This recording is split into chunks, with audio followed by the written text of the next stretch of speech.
Welcome to Philosophy 220.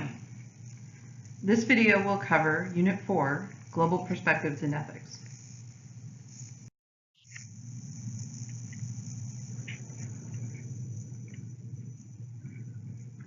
The views we will cover today are rooted in religious traditions.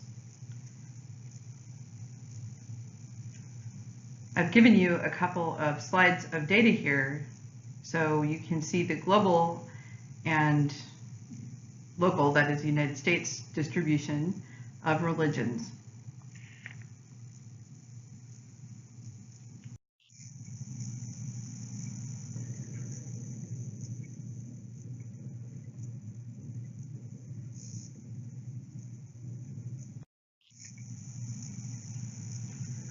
You can see projected growth of major religious groups projected to the year 2050.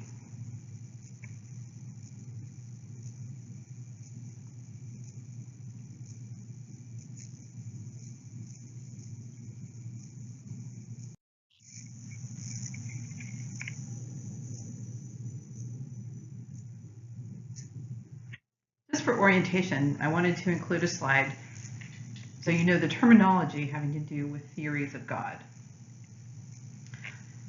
It's very likely you already are aware that monotheism refers to a belief in one and only one God, and probably that polytheism is a belief in many gods, usually what's called a pantheon, or a group of gods that govern over a particular religious system. You may also be familiar with the view called deism, sometimes pronounced deism. This is the belief that one God created the world, but left it unattended to run on its own. William Paley is the best known for this view. Pantheism is a view that God and the universe are one single item, and is a seamless and divine whole. Baruch Spinoza is best known for this view. There's also the possibility of a view called panentheism, which is that although God and the world are distinct, the whole world is a separate part of God. So there's more God than world, and and world meaning universe is one particular part of God.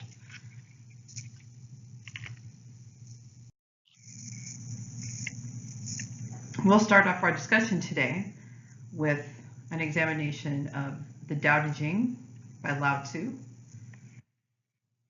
A good translation of Tao Te Ching is the Book of the Way and its Power.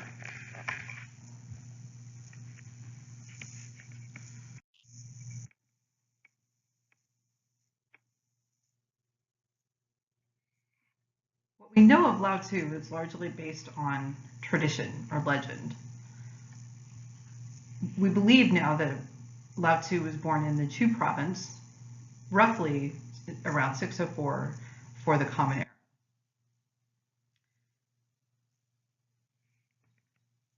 It is said that before he left his post as a royal historian, librarian, and archivist, that he recorded his insights into a short book, which is what we now know as the Tao Te Ching. The degree to which this is accurate, of course, is unclear.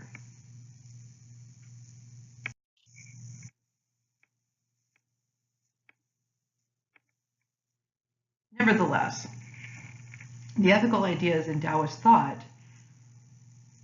are important and interesting. In terms of ontology, meaning the study of what exists, or cosmology, the understanding of the universe, there are certain principles. The Tao itself, that is the way, Qi, which is power, and other ideas such as De and Yin and Yang. Some of these ideas you may be familiar with since they have been popularized recently into American culture.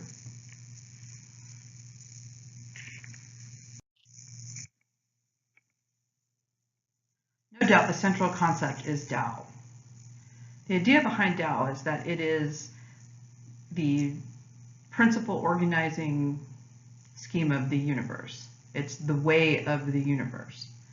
For a person to live with the Tao is to live in accord with the way or the law of nature.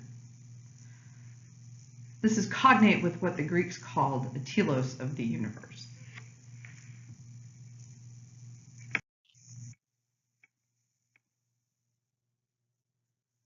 The concept of qi is probably one that you're familiar with as well. The idea is that it is primordial energy that arises or emanates from the Tao, vital matter and energy. So this is the qi in the ancient art of Tai Chi, for example.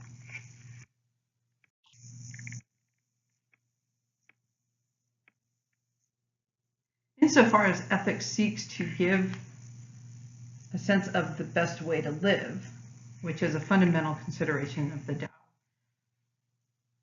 persons will be happier and will be morally better off if they go back to nature, back to the Tao, to live their lives in accordance with the Tao.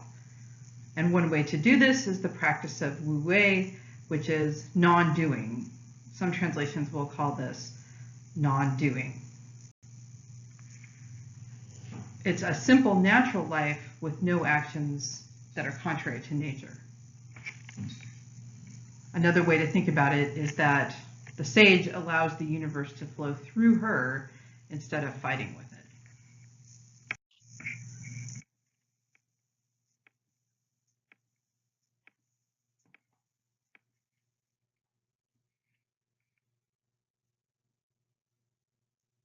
The ethical doctrines are conceived of as guidelines for right conduct. The sage tunes into the power of the Tao, De, and practices non-doing or non-ado, following the path of least resistance, relaxed action through yielding. Some translations you will see this yield being used to express this idea. The sage will want to avoid ego-related activities such as self-assertion, competition, but rather practice humility and non-combativeness. It requires a disdain for worldly prizes, things like wealth or recognition or fame. It also includes the concept of doing with being, that being and doing are one and the same.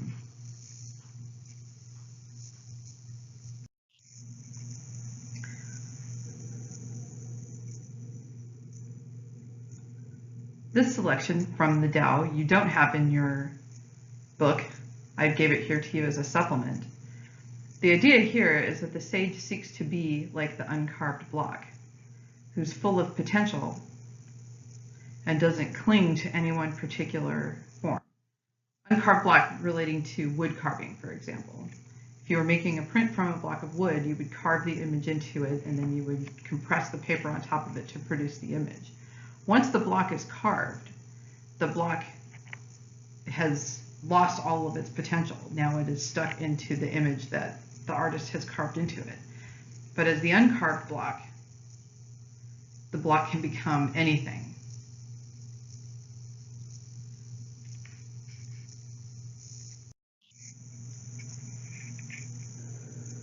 Now we'll move on to Confucius. You have a robust selection from Analects in your reader.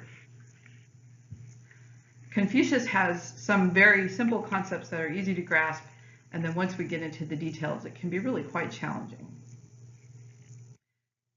It goes without saying that, along with Lao Tzu, Confucius is probably the most influential thinker in the Chinese sphere of influence.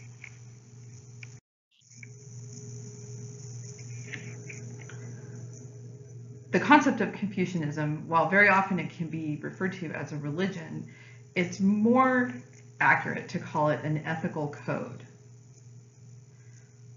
At the time, Chinese culture, and to some degree still is, and not just Chinese culture, we see this in many cultures around the world,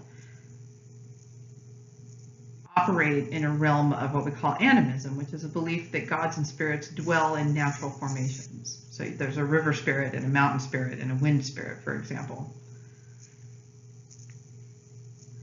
Frequently, along with this worldview, there's a practice and belief in ancestor worship.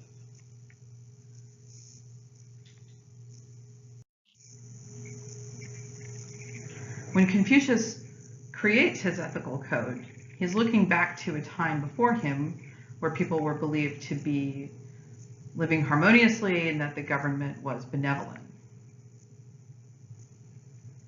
Confucius believes individuals are generally born with morally good nature and that evil is a result of bad things to which people are exposed.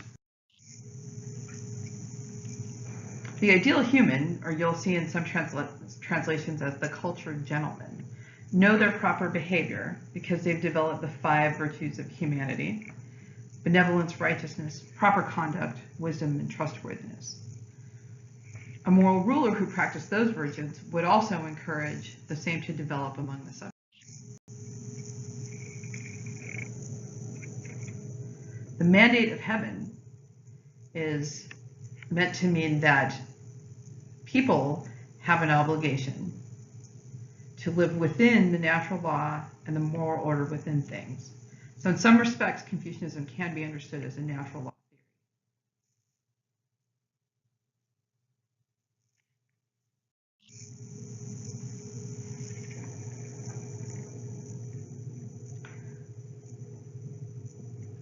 In order for the ideal human to achieve the virtues, there are activities that go along with it. Li, Zhen, and Shen Tzu. Li in particular is important in Confucianism, often translated as propriety, reverence, courtesy, attention to ritual, or ideal standard of conduct. Confucius believed that these activities mold the religious, moral, and social order.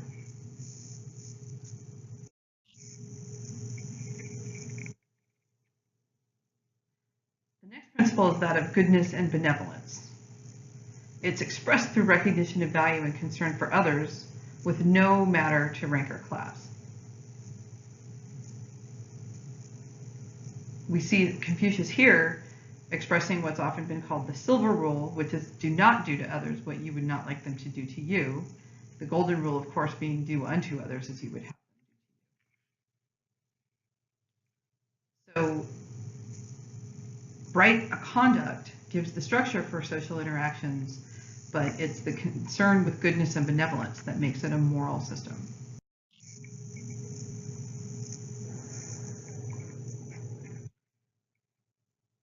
The idea of the ideal human includes 5 virtues: self-respect, generosity, sincerity, persistence, and benevolence.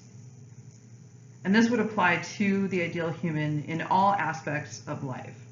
So for example, with filial piety as a son and a father, however, also in public life as an official, as a spouse, and then a way that it applies to friendship. Relationships are extremely important to Confucius. The 5 most important are parent and child, that between spouses, the humane consideration and reverence for elders, benevolence by rulers to their subjects, and loyalty and sincerity among friends. Confucius' overall prevailing thesis is that if these attitudes are practiced, then there will be harmony among all.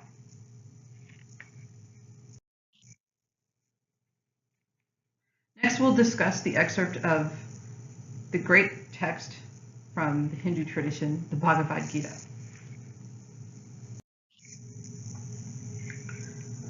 Hinduism is almost certainly the world's oldest continuously practiced religion. And while it is a long-standing tradition with many variants, and it's emerged out of the blending of several traditions, it's fair to say that it doesn't have a particular single doctrine. So there are many ways that Hindu can be practiced.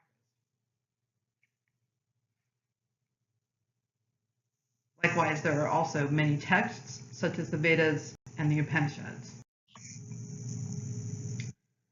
Some of the ways to look at Hinduism would be through the lens of some of the schools of the religion. When you see the word yoga in this slideshow, you'll want to keep in mind that the yoga that people practice in the United States is just one small part of the meaning of the word in the broad Hindu context. So whenever one acts in any particular way, that's yoga. So there's yoga that is right action with others.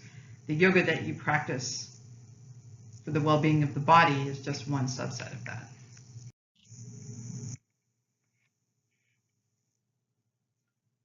The Bhagavad Gita is set in a very, very startling and artful setting. Depicted in this image is Arjun, who is in the chariot, and the figure that is driving the horses, the charioteer, is Krishna, the god Krishna.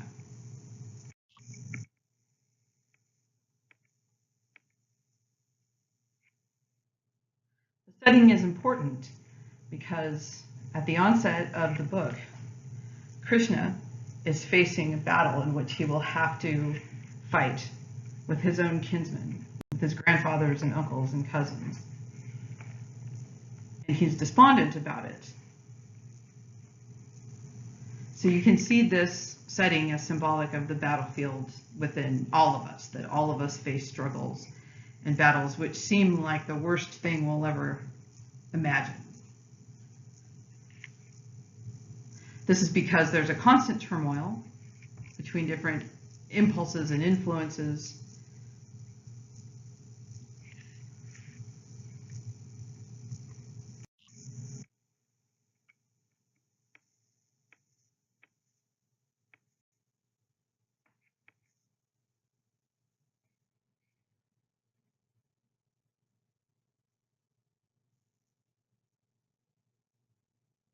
Before the war commences, Krishna responds to Arjun's despondency, not just by condemning him for saying this isn't the behavior of a great warrior. More importantly, the duration of the book is a drawn-out philosophical discussion between Arjun and Krishna, wherein Krishna explains that when we see life and death in this world, we believe that it's beginnings and endings. However, the divine self is indestructible. So when the body is slain, the divine self is not slain.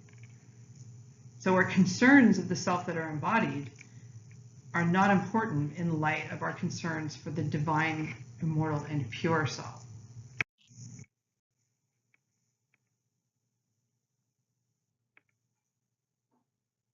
The scholar Vivekananda had a very good way of articulating this.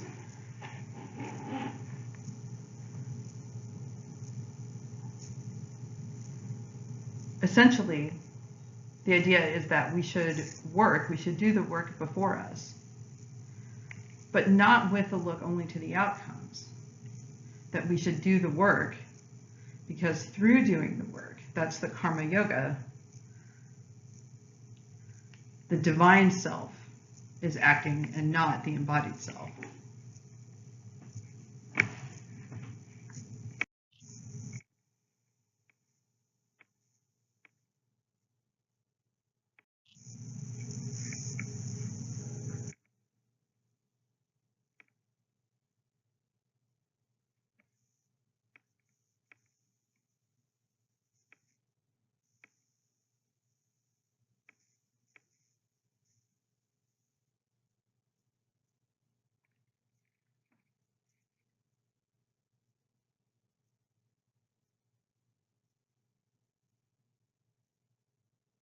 So we should fix our thought on the realization of that supreme self.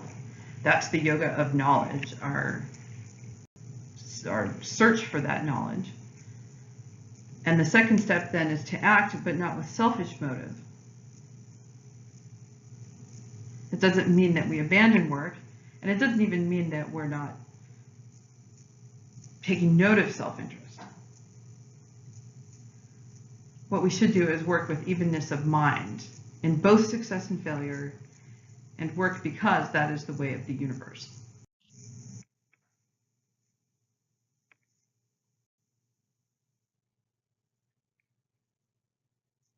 Then the book goes into the description of the perfect sage. This is one whose mind is engaged, And he's untroubled by sorrow and pain, all of the pain that comes from the embodied self as opposed to the divine and immortal self. In other words, if we draw away from the senses, if we're not distracted by the feelings and the deliveries of the senses, we can engage intellectually to understand the true nature of the immortal self.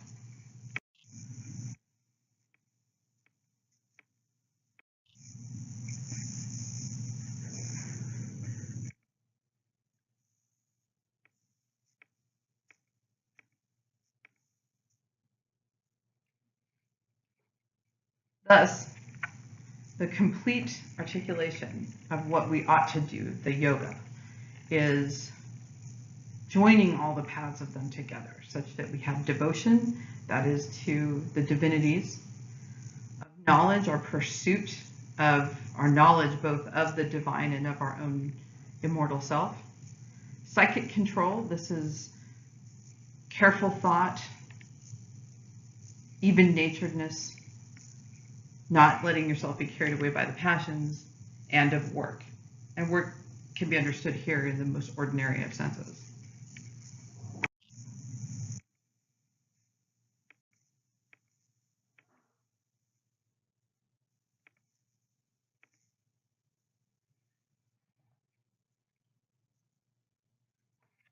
Thus, there are four faculties of the mind: thinking, feeling, willing, and restraining. We can take all of these faculties to higher levels, and the method by doing so is engaging in the four yogas.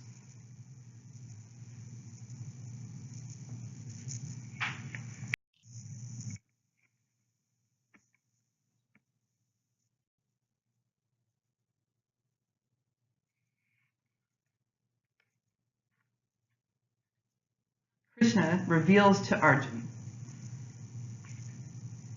that in resigning all of your works to him, that means putting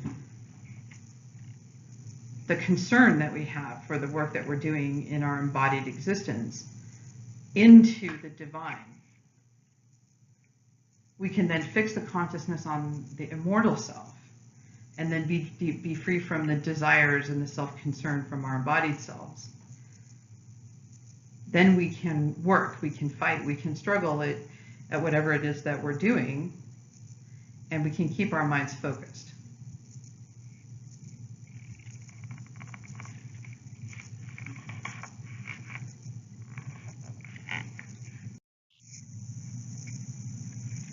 Some of the terms that you'll want to know as you're looking through the Bhagavad Gita. Samsara is the cycle of repeated births and deaths. That would be of embodied selves. Atman would be the immortal divine self. Surely you're familiar with the concept of karma. In this context, it's a universal principle that governs the characteristics and quality of each reincarnation, each rebirth. Brahman is the highest, as it is the impersonal, all-pervading spirit. It is the essential divine characteristic in all things. And if you haven't heard the word asceticism, it just refers to the denial of physical comfort of pleasures for religious purposes. So this is the kind of thing that people who take a religious vocation or live a religious lifestyle may choose to do. Some other terms you may want to know. There's concepts about the goals of persons. Usually there's four values that are highlighted there. Dharma is what is ethical and moral. Artha is economic wealth. Kama is pleasure in a physical sense. And moksha is liberation from the samsara cycle. So to get out of the cycle of rebirth and death, you want to achieve moksha in order to not be reborn again, but to live as the divine self.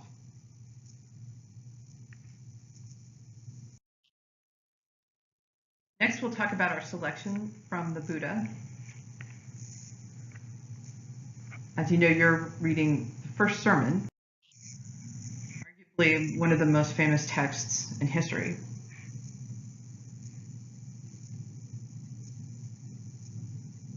Some concepts seem to overlap, you'll see, between Buddhism and Hinduism. For example, karma and dharma appear here. The dharma is the system of teachings about the true nature of reality and how to live correctly to transcend it. So there's this idea that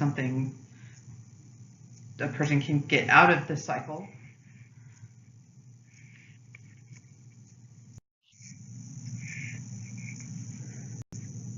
Buddhism starts from the point of view of the Four Noble Truths.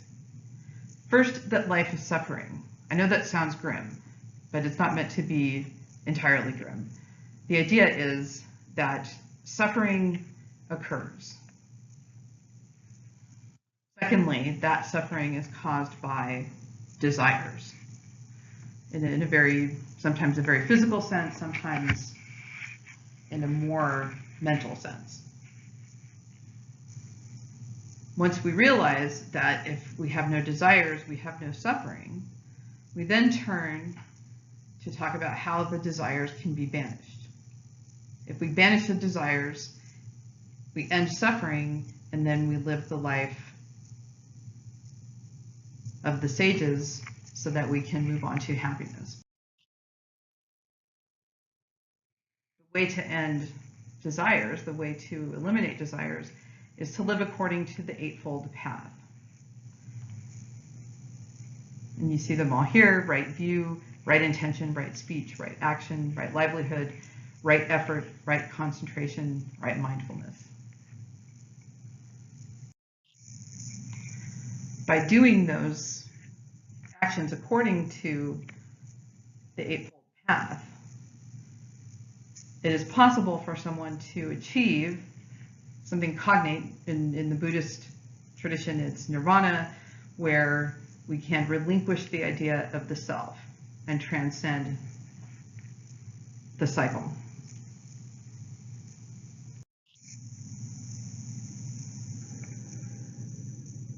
We can reduce suffering by following the Eightfold Path, and also by doing so to change the world itself. We can change the physical nature of the world. We can practice compassion towards all beings, as well as towards ourselves. And then we can also change the desires. By changing our desires, we can extinguish the individual self, thereby releasing ourselves from all desires. And lastly, we'll talk about Al-Ghazali, giving us a brief glimpse of Islamic ethics.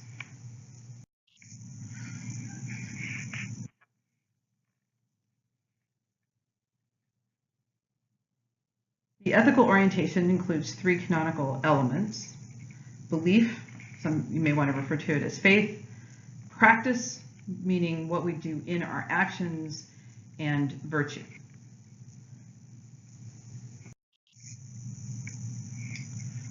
The law, according to Islamic ethics, is indistinguishable from religion. So the religion and the ethical code are bound up with one another, and they're one and the same. There's two areas of law.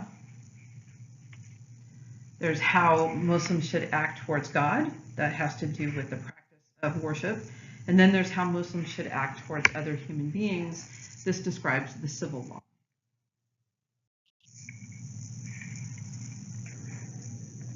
There are 5 essential elements to the code of how Muslims should act with respect to God. You may be familiar with these.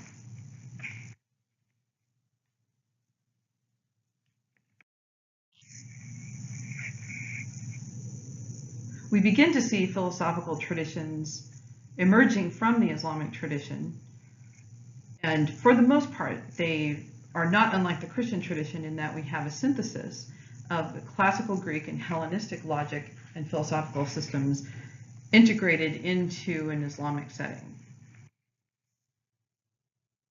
The 2 philosophers who figured the largest in the Islamic tradition are Aristotle and Plotinus.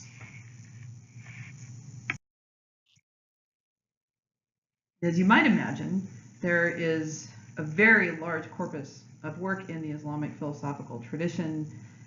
The scholars of Islam were working diligently. In some respects, they're the reason that we have any access to Aristotle's works at all, as much of his work was lost. Starting from the very early 9th century of the Common Era, right up until the present day.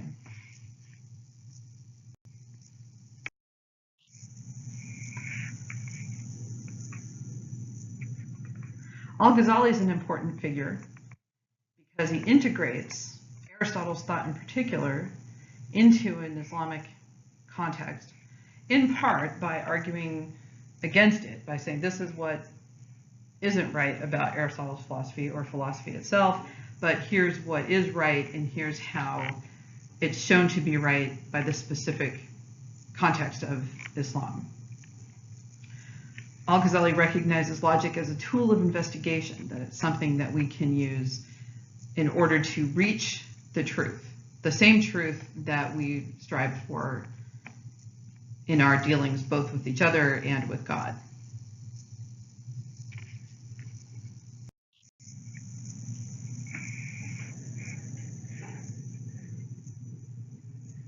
As you might imagine, Al-Ghazali's ethical philosophy begins with God. It will be the center and the gravitational nucleus of Al-Ghazali's ethical theory. Then he describes the nature of the soul, its origin, its purpose, and claims that the aim of humankind is a harmonious relationship with God that leads to heavenly paradise in the hereafter. That means that the way we get to that is rigorous inward character development, developed by the pillars of our interaction with God, but it should also be joined with our practice and our social relationships.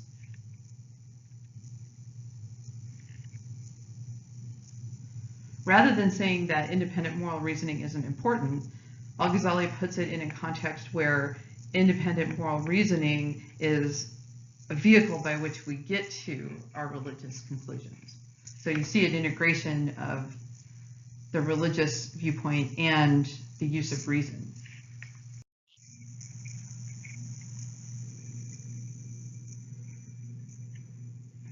Not unsurprisingly, Al-Ghazali posits that happiness is our chief good, but that we have two kinds. There's worldly happiness and otherworldly.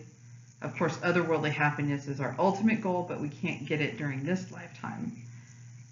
But we can work towards it by exercising cardinal virtues, wisdom, courage, temperance, and justice, by developing the bodily virtues, health, strength, good fortune, and long life, developing the external virtues, wealth, kin, as familial relationships, social position, and noble birth, and most importantly, the divine virtues of guidance, good counsel, direction, and divine support.